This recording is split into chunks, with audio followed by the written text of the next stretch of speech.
إذ قال إبراهيم رب أرني كيف تحيي الموتى قال أولم تؤمن قال بلى ولكن ليطمئن قلبي قال فخذ 4 من الطير فصرهن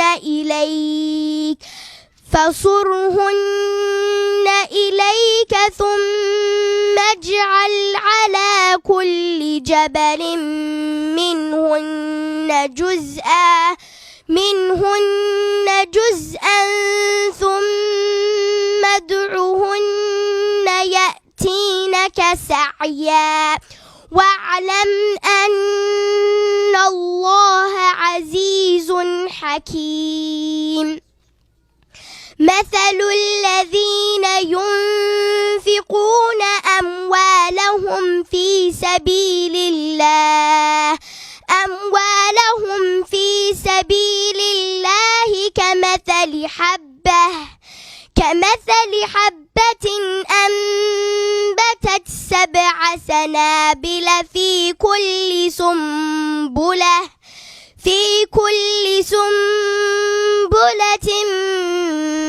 100 حبة والله يضاعف لمن يشاء والله واسع عليم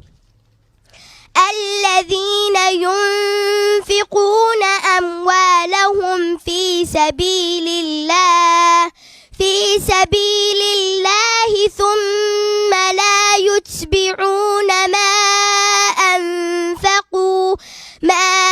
أنفقوا منا ولا أذى لهم أجرهم عند ربهم ولا خوف عليهم ولا هم يحزنون قول معروف ومغفرة خير من صدقة يتبعها أذى والله غني حليم يا أيها الذين آمنوا لا تبدلوا صدقاتكم بالمن والأذى كالذي ينفق ماله رئاء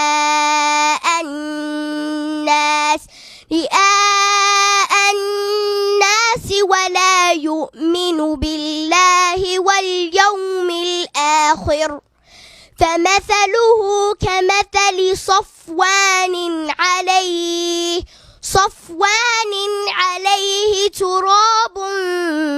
فأصابه وابل فتركه صلدا لا يقدرون على شيء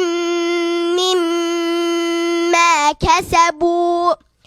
والله لا يهدي القوم الكافرين